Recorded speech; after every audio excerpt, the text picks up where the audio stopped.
Assalamualaikum warahmatullahi wabarakatuh. Bismillahirrahmanirrahim. Ashhadu an la ilaha illallah wa ashhadu anna Muhammadar Rasulullah. Allahumma salli ala sayyidina Muhammad wa ala ali sayyidina Muhammad. Rabbi israh li sadri wa yassir li amri wahlul 'uqdatam min lisani yafqahu qawli. Amin. Bismillahirrahmanirrahim. Salam hormat, salam takzim, dan salam santunku selalu buat para sahabat-sahabatku semua dimanapun Anda berada. Semoga kita semua selalu di dalam bimbingan Allah Subhanahu wa Ta'ala. Amin ya Rabbal Alamin. Bismillahirrahmanirrahim. Kali ini kita masih di dalam mengobrak-abrik kerajaan singgah sananya hawa nafsu kita sendiri.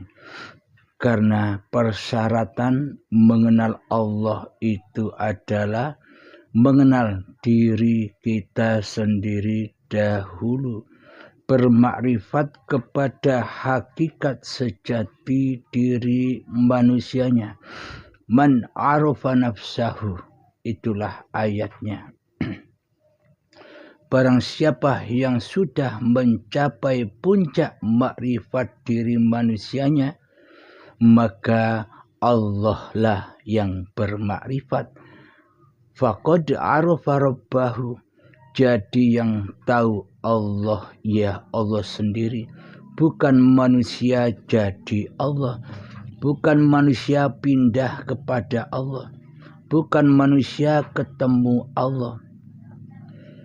Maksud ma'rifatullah adalah manusia yang sudah kembali ke asal ketiadaannya.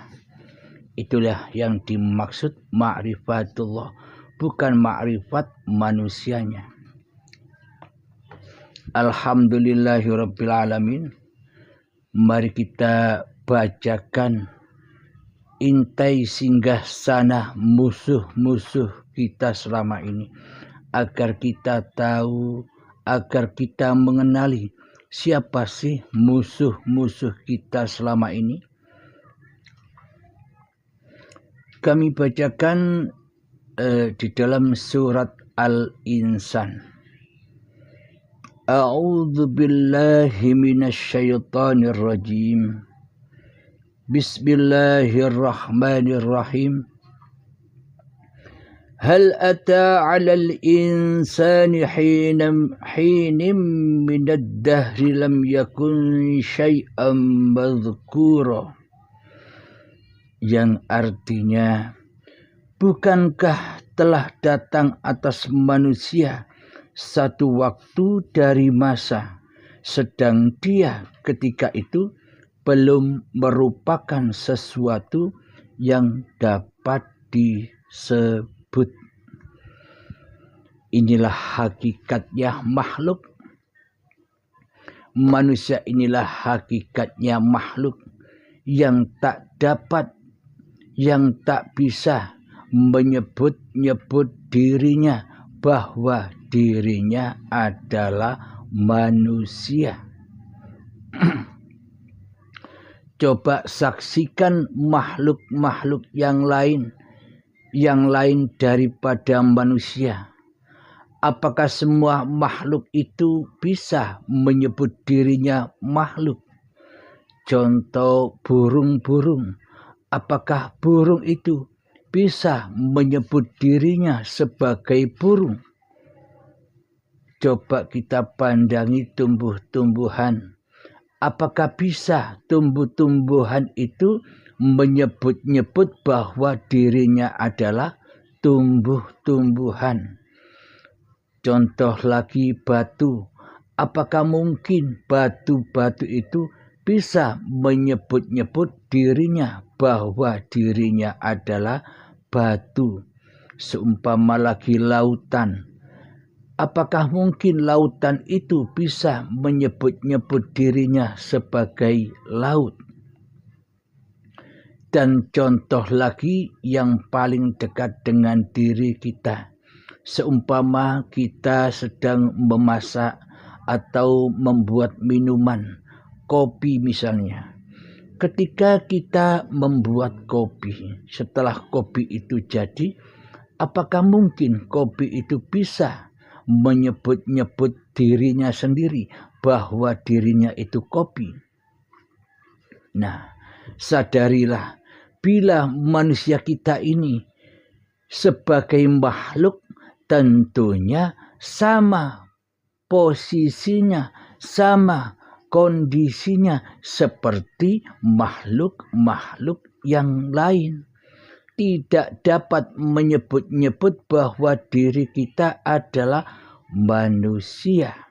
Sesuai dengan ayat Al-Insan ayat pertama, yakni manusia itu berasal dari hal yang tak dapat disebut. Karena sesungguhnya yang bisa nyebut-nyebut itu siapa? Bukan makhluknya. Yang bisa nyebut-nyebut itu bukan makhluknya. Yang bisa nyebut-nyebut adalah penciptanya. Jadi seumpama kita membuat kopi, membuat makanan, kan yang bisa menyebut-nyebut nama makanan dan minuman yang kita buat, kan diri kita sebagai penciptanya. Yang bisa menyebut ini makanan apa, yang bisa menyebut ini minuman apa, sama halnya diri manusia kita. Bila diri kita manusia ini memposisikan diri sebagai makhluk, maka kita akan menyaksikan Tuhan pencipta diri kita. Karena selama ini kita merasa jadi Tuhan, karena kita selama ini merasa jadi rajanya manusia yang bisa, yang berkuasa, yang merasa hidup, maka kita buta akan siapa pencipta diri manusia kita. Karena seolah-olah kitalah pencipta hidup dan badan kita sendiri, seolah-olah demikian. Tapi kita tidak menyadarinya selama ini. Karena hawa nafsu telah menyesatkan manusia kita selama ini. Hawa nafsu selalu menyuguhkan buah khuldi yang ada di dalam dada ini. Hai fulan, ini hidupmu sendiri, ini badanmu sendiri, ini milikmu, ini anakmu, ini istrimu, ini hartamu, ini amal-amalmu, ini solat-solatmu, ini ibadah-ibadahmu. Semuanya disuruh mengaku-akui bahwa semua yang terjadi atas diri manusia kita adalah milik kita sendiri. Sehingga hati kita tidak bisa rojiun kepada Allah. Sehingga hati kita tidak bisa mi'rad kepada Allah. Karena sangat butanya mata hati kita.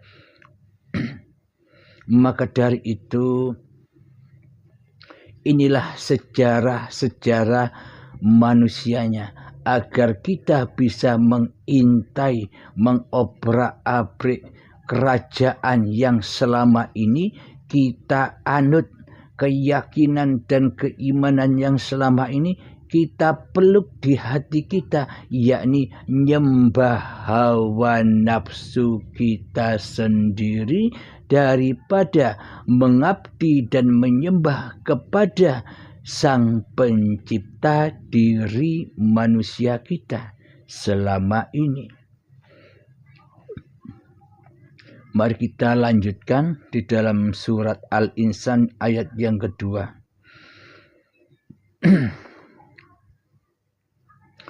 Inna khalaqnal insana min nutfatin amshajin nabtalihi waja'alnahu sami'an basira. Artinya, sesungguhnya kami telah menciptakan manusia dari setetes mani yang bercampur, yang kami hendak mengujinya dengan perintah dan larangan. Karena itu kami jadikan dia mendengar dan melihat. Jadi yang menjadikan mendengar dan melihat itu siapa? Selama ini kan seolah-olah kita yang bisa mendengar dan yang bisa melihat. Karena itulah selama ini kita buta akan perintah dan kita buta akan larangan. Maksudnya bagaimana?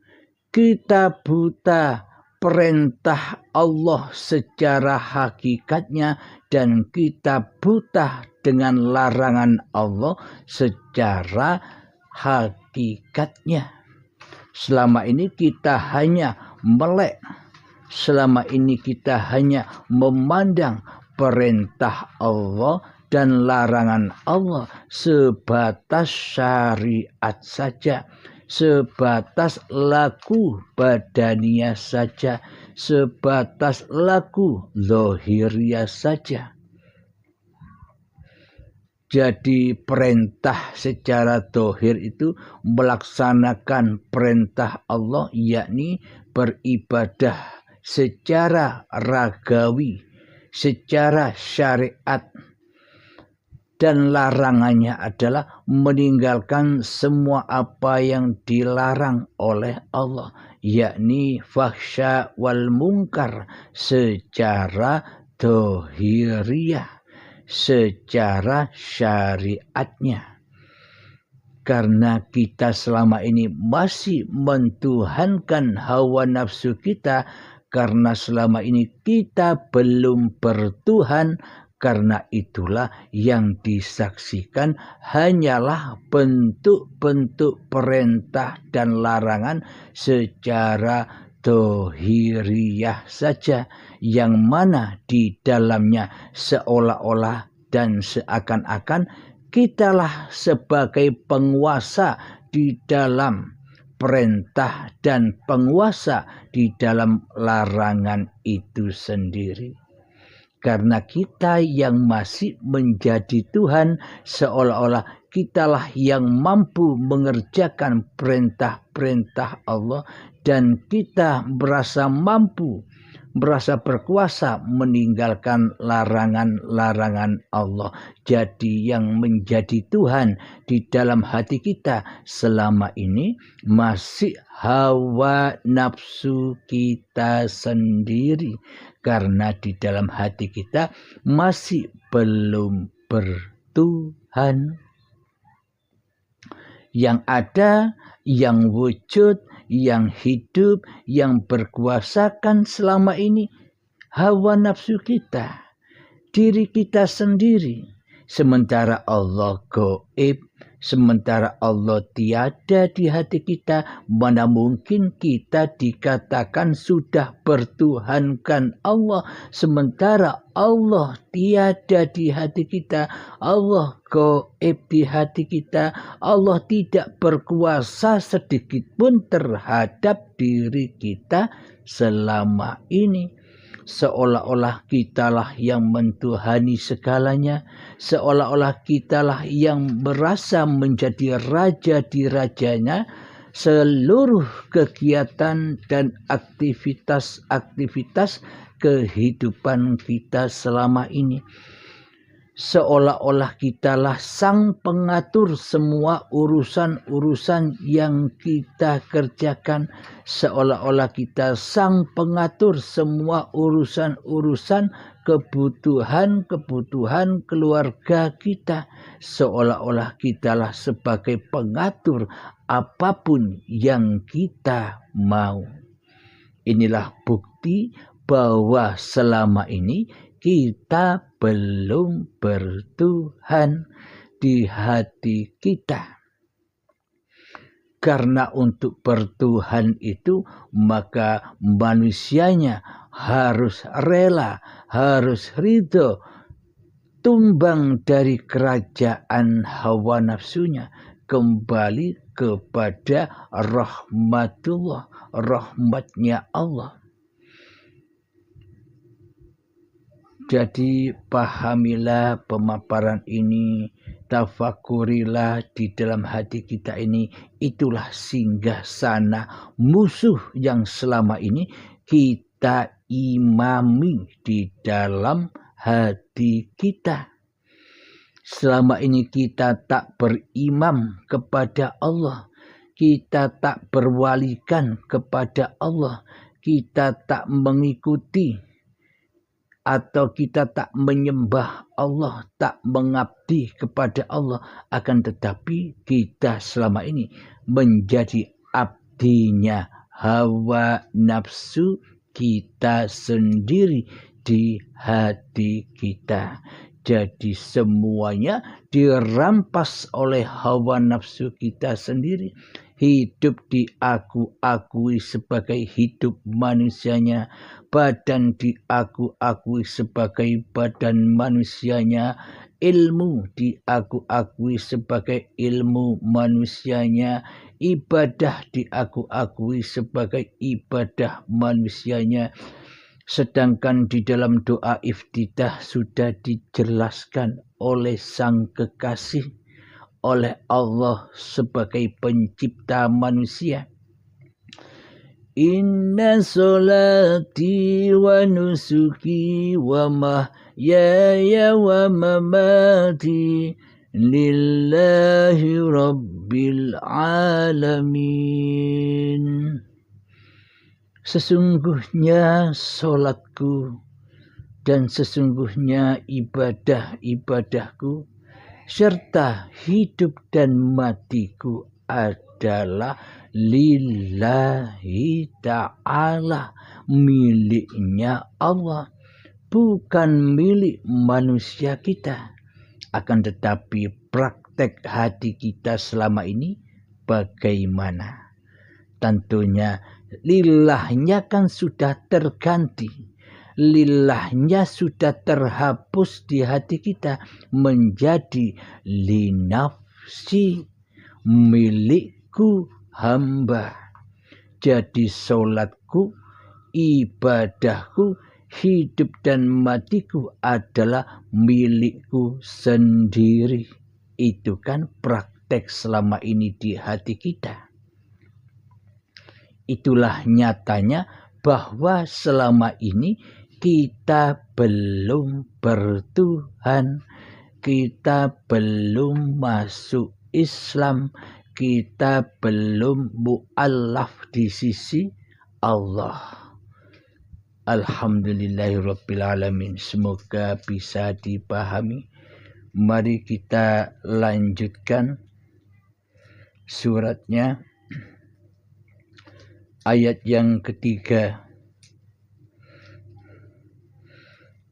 Inna hadainahu sabila imma syakiran wa imma kafura. Artinya, sesungguhnya kami telah menunjukkan jalan yang lurus. Ada yang bersyukur dan ada pula yang kafir. Jadi jalan menuju Allah itu sudah ditunjukkan di dalam Al-Quranul Karim. Bahwa jalan yang lurus itu bagaimana, jalan yang kufur itu bagaimana. Coba cek hati kita selama ini. Sudah luruskah perjalanan kita kepada Allah? Semua perjalanan, semua aktivitas kita seluruhnya selama ini, sejak detik-detik akil baligh tiba hingga setua ini, jatuhnya seluruh pengakuan-pengakuan yang selama ini kita kerjakan di dalam apapun, bahkan ibadah dan sholat, jatuhnya kepada hawa nafsu kita sendirilah sebagai pemiliknya, sebagai penguasanya daripada Allah. Nah, berarti kita sudah tahu, oh benar sekali, selama ini kita ini kufur, kita ini kafir, kita ini syirik, kita ini selalu mensekutukan Allah dengan diri manusia kita di hati kita. Inilah bukti bahwa perjalanan-perjalanan kita selama ini tersesat dan menyimpang jauh dari jalan yang lurus di sisi Allah. Selama ini kita hanya menganggap jalan kita ini lurus-lurus saja di sisi hawa nafsu kita sendiri. Seolah-olah dengan sholat yang kita kerjakan, kita sudah lurus jalannya. Ketika kita melaksanakan ibadah-ibadah yang kita lakukan, seolah-olah kita lurus jalannya di sisi hawa nafsu kita sendiri. Karena hawa nafsulah sebagai raja di rajanya diri kita selama ini di hati kita, sehingga seluruh amal perbuatan kita, sehingga seluruh ibadah-ibadah kita, sehingga seluruh sholat-sholat yang kita kerjakan, sehingga seluruh sedekah-sedekah, sehingga seluruh perbuatan-perbuatan yang kelihatannya perbuatan baik di sisi manusia kita, seluruhnya hancur lebur dan fana, dimakan, dibakar habis oleh hawa nafsu kita sendiri selama ini. Maka dari itu sadarilah, maka dari itu renungkanlah kesalahan-kesalahan kita di dalam beragama dan bertuhan selama ini. Beragama dan bertuhan kita selama ini kan di sisi manusia, di sisi hawa nafsu kita sendiri. Seolah-olah kitalah pelaku kehidupan ini, seolah-olah kitalah yang bisa menyebut-nyebut bahwa diri kita adalah manusia, bahwa diri kita adalah makhluk. Mana mungkin makhluk bisa menyebut dirinya makhluk? Jadi kalau makhluk itu takkan pernah bisa menyebut-nyebut dirinya sebagai makhluk. Seperti halnya makhluk-makhluk lainnya selain manusia. Maka dari itu, semoga kita bisa menyadari akan seluruh kesalahan-kesalahan kita, agar kita bisa kembali ke jalan yang lurus. Jadi pintu kembali manusia ke jalan yang lurus ini ada dua jalan. Kematian di dunia atau kematian di akhirat. Baiatan di dunia atau baiatan secara paksa dan siksa ketika saat hari pembalasan, hari perhitungan, yakni di dalam syakaratul maut, diambil paksa dengan siksa dan azab yang pedih. Semoga kita selalu mendapatkan petunjuk dari Allah Subhanahu wa ta'ala untuk berbenah, untuk bersiap-siap, yakni mati sebelum mati. Itulah jalan keselamatan, itulah jalan yang lurus, itulah ihdinas siratal mustaqim siratal ladzina an'amta alaihim. Itulah jalan yang dimaksud oleh Allah Subhanahu wa ta'ala, meluruskan hati kita terhadap Allah. Jadi manusianya sudah tak ada lagi, yang ada hanya Allah. Itulah yang dimaksud jalan yang lurus. Mari kita lanjutkan ayatnya yang keempat di dalam surat Al-Insan. Inna a'tadna lil kafirina salasila wa aghlala wa sa'ira. Sesungguhnya kami menyediakan bagi orang-orang kafir rantai, belenggu, dan neraka yang menyala-nyala. Jadi rantai belenggu neraka yang menyala-nyala itu adanya ya saat bahan bakarnya masih ada. Kapan? Ya sekarang ini. Kan bahan bakarnya neraka itu kan dari badan-badan manusia, dan hati yang keras melebihi kerasnya batu. Kapan itu? Ketika manusia belum mengenal Tuhannya, ketika manusia belum bertuhankan Allah, melainkan mentuhankan hawa nafsunya sendiri. Bagi siapa neraka yang menyala-nyala itu? Bagi manusia yang belum kedatangan Kanjeng Nabi Muhammad sallallahu alaihi wasallam, bagi manusia yang belum mengenal hakikat Muhammad Rasulullah sallallahu alaihi wasallam. Bagi merekalah belenggu-belenggu disiapkan. Maksudnya bagaimana belenggu-belenggu itu? Ketika kita di dalam hati kita selama ini mentuhankan, berwalikan kepada hawa nafsu kita sendiri selama ini, daripada mentuhankan, daripada berwalikan Allah Subhanahu wa ta'ala sebagai Tuhan pencipta manusia kita, maka selama ini kita dibelenggu oleh Allah. Dibelenggu dengan segala aturan-aturan, dibelenggu dengan segala syariat-syariat yang kita kerjakan.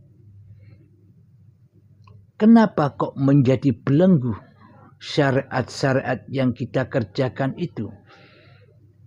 Menjadi belenggu bagi kita karena di dalamnya kita menjadi Tuhannya syariat. Kita menjadi Tuhannya hukum-hukum.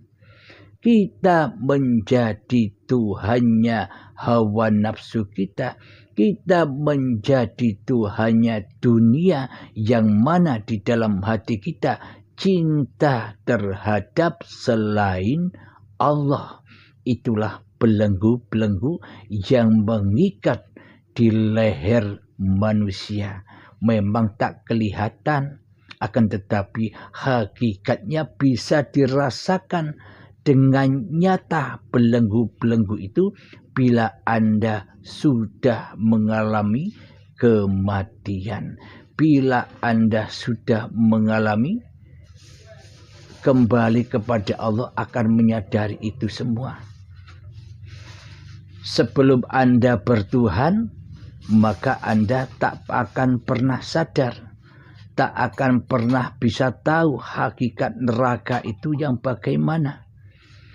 Nanti ketika bila hati Anda sudah menjadi mu'alaf, sudah bertuhankan kepada Allah, Anda akan tahu dengan nyata hakikat neraka di sisi Allah, hakikat belenggu di sisi Allah.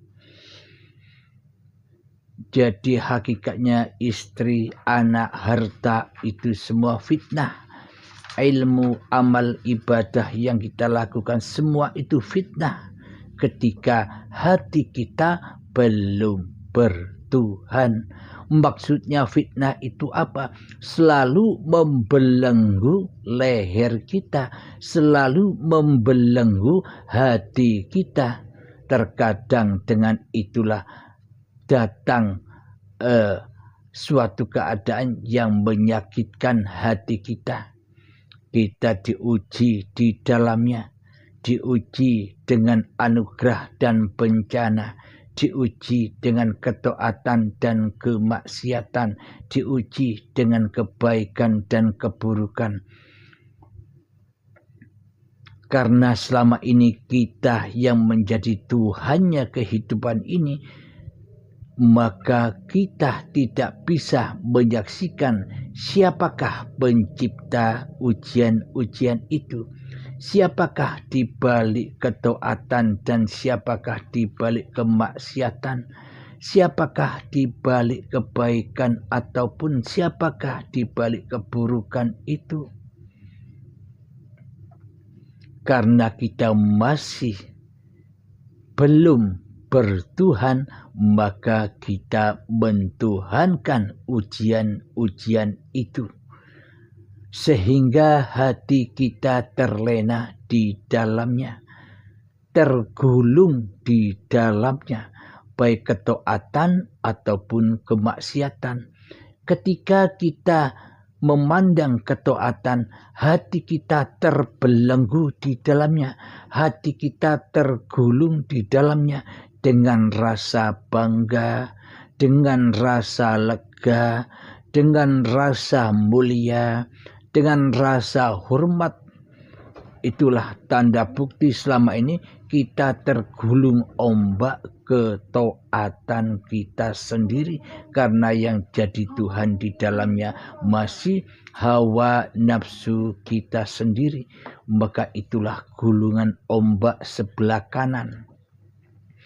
Dan ketika kita diuji dengan kemaksiatan atau keburukan, kita tergulung di dalamnya, kita merasa berdosa, kita merasa sebagai orang yang rendah, kita bersedih, gundah gulana di dalamnya, hati serba rasa takut dan ketakutan, takut miskin, takut bagaimana nasib saya nanti setelah meninggal, semuanya serba takut. Di dalam ketaatan pun juga takut, di dalam kemaksiatan pun juga takut. Sama-sama takutnya, karena selama ini yang jadi Tuhan hawa nafsunya, maka taat dan maksiat baik dan buruk akan membelenggu hati manusia dari Tuhannya. Karena yang menjadi raja di dalam singgasana hatinya masih hawa nafsunya sendiri, yang merajai di dalam taat dan maksiat, yang merajai di dalam kebaikan dan keburukan. Jadi itulah hakikat neraka di sisi Allah bagi manusia yang belum bebas, bagi manusia yang belum bertuhankan Allah. Jadi hawa nafsunya selalu membelenggu dirinya sendiri. Jadi neraka itu bercabang-cabang dalamnya. Pengakuan demi pengakuan itu bercabang-cabang dalamnya. Pertama, kita ngaku bahwa hidup ini milik kita. Kedua, kita ngaku bahwa badan ini milik kita. Ketiga, kita ngaku bahwa segala bentuk perbuatan dan aktivitas badan-badan ini milik kita. Yang keempat, kita mengaku sholat ini milik kita dan semuanya tambah dalam siksa dan belenggunya karena aku diri manusianya, karena pengakuan diri manusianya melebar luas. Itulah belenggu hati manusia yang belum bertuhan. Itulah salib-salib yang wajib dipatah-patahkan dan wajib dihancurkan sebelum ajal menjemput, sebelum datangnya hari pembalasan, sebelum datangnya hari perhitungan di saat syakaratul maut. Itu semua wajib dipatahkan dan dihancurkan agar kita pulang dengan husnul khotimah. Jadi husnul khotimah itu tidak menunggu syakaratul maut. Husnul khotimah yang dimaksud itu husnul khotimahkan hatimu sebelum datang mautmu. Jadi ketika husnul khotimah ketika menjelang syakaratul maut, ya percuma. Di situ tempatnya azab dan siksa, pengembalian secara paksa dan siksa. Maka dari itu matilah sebelum matimu. Jadi kalau mati sekarang kan berarti syakaratul mautnya sekarang. Jika mati sekarang kan husnul khotimahnya kan sudah kita pegang. Jadi ketika ajal menjemput, jadi sudah tahu jalan pulang, hanya senyum-senyum saja, hanya enjoy saja, karena selama ini tiap detik per detik kita sudah di alam akhirat. Badan kita ada di dunia, tapi hati sudah di akhirat. Inilah aplikasi doa Rabbana atina fid dunya hasanah wa fil akhirati hasanah wa qina adzabannar. Sudah terhindar dari azabnya annar, azabnya pengakuan hawa nafsunya. Jadi neraka sudah tahu bukan? Rahasia neraka itu di mana? Besok apa sekarang? Kalau besok kan bahan bakarnya sudah tidak ada. Ya tidak mungkin menyala bahan bakarnya, badan manusia dan hatinya sudah tak ada. Ketika manusia sudah kembali inna lillahi wa inna ilaihi raji'un, adanya bahan bakar neraka itu ya sekarang ini, yang saat ini membelenggu jiwa-jiwa manusia yang mati kesadarannya, yang mati dalam berketuhanannya, yang disembah, yang diabdi, yang dijadikan raja di rajanya hati selama ini hawa nafsunya. Mari kita lanjutkan ayat Al-Insan yang kelima.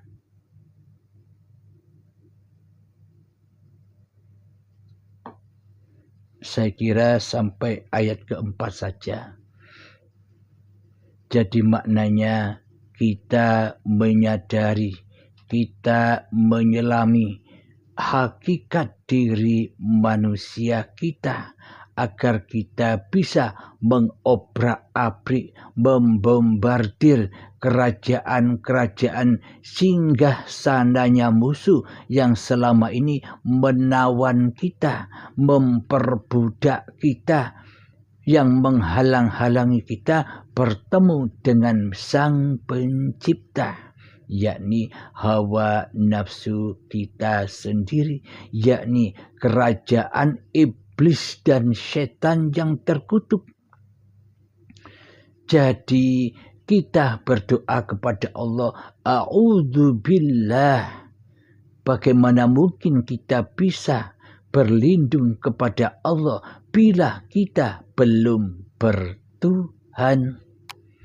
Jadi selama ini kita hanya berlindung kepada Tuhan hawa nafsu kita sendiri. kita selama ini tak pernah berlindung kepada Tuhan.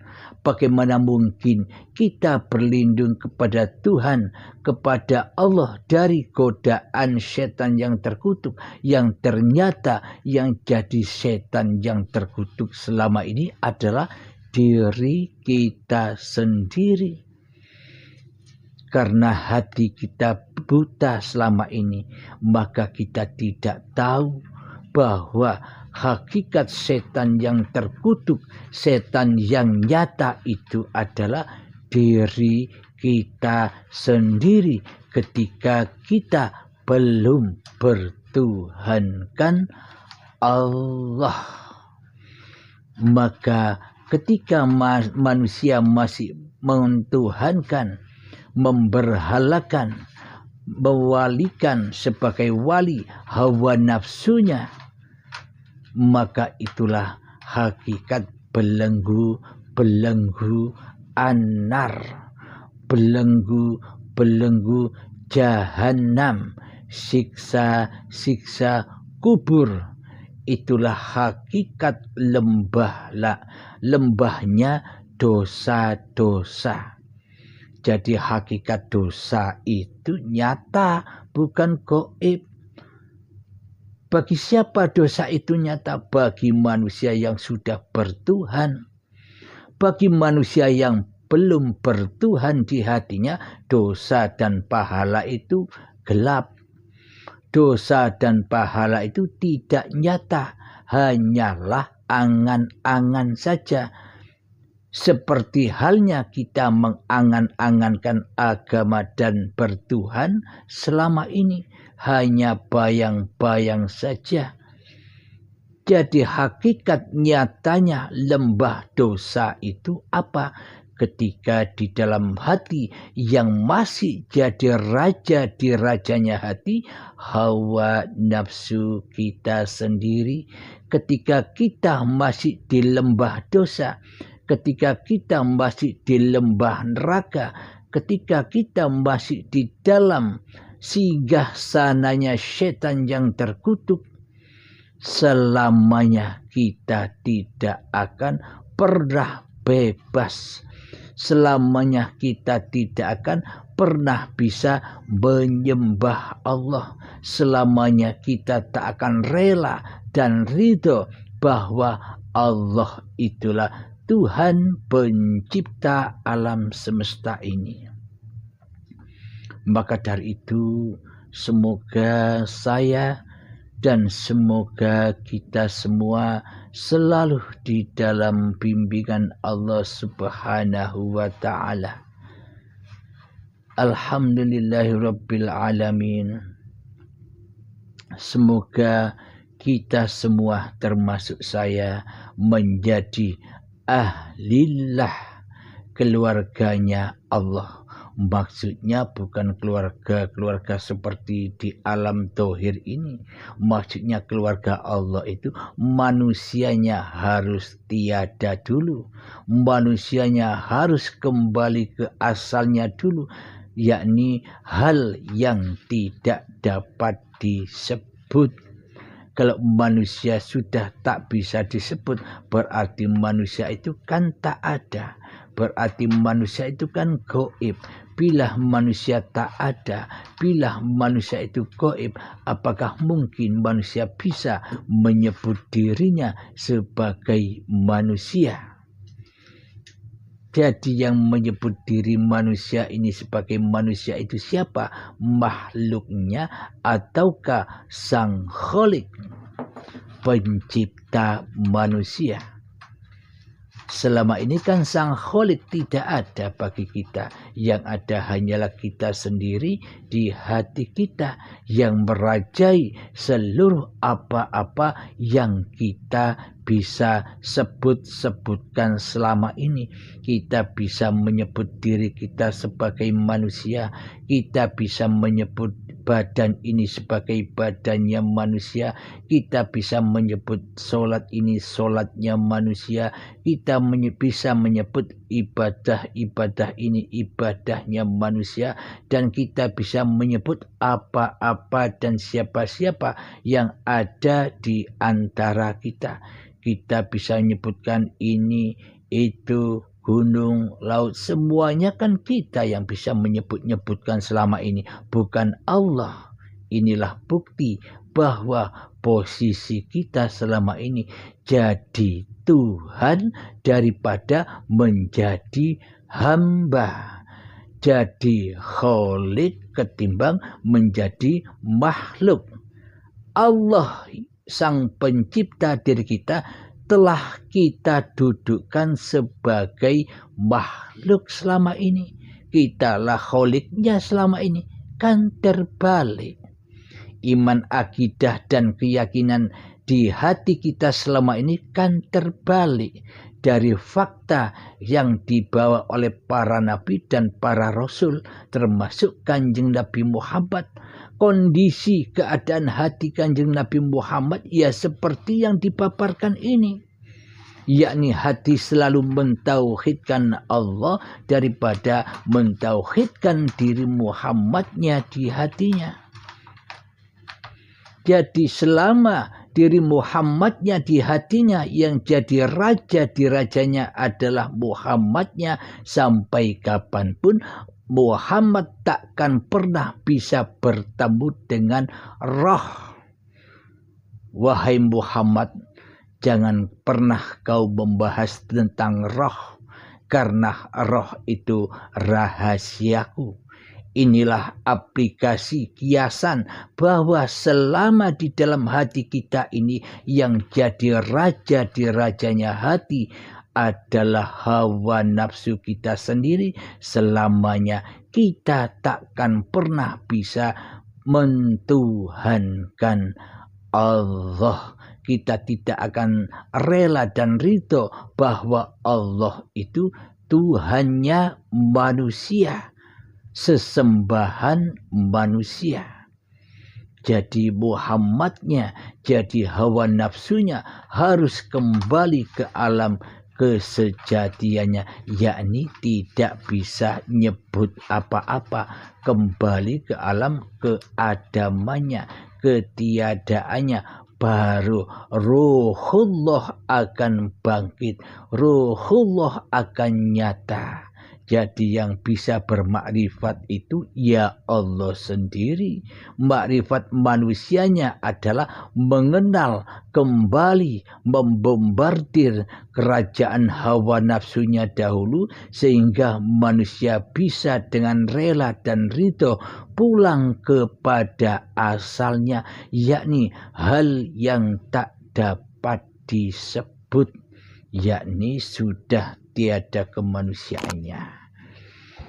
Alhamdulillahirrabbilalamin. Semoga pemaparan ini membawa berkah dan membawa kesadaran kita kembali kepada asal usul diri kita. Jadi ini mengkaji diri. Jadi Muhammad yang dikaji bukan Muhammad yang di luar diri. Muhammad yang dikaji Muhammad yang di dalam diri, yakni Muhammad Rasulullah, yakni badan-badan inilah yang diutus oleh hidup. Alhamdulillahirabbil alamin. Rabbana atina fid dunya hasanah wa fil akhirati hasanah wa qina adzabannar. Rabbana atina fid dunya hasanah wa fil akhirati hasanah wa qina adzabannar. Rabbana atina fid dunya hasanah wa fil akhirati hasanah wa qina adzabannar. Wa sallallahu ala sayyidina Muhammad wa ala alihi wa sahbihi wasallam. Walhamdulillahirabbil alamin. Akhirul kalam. Assalamualaikum warahmatullahi wabarakatuh.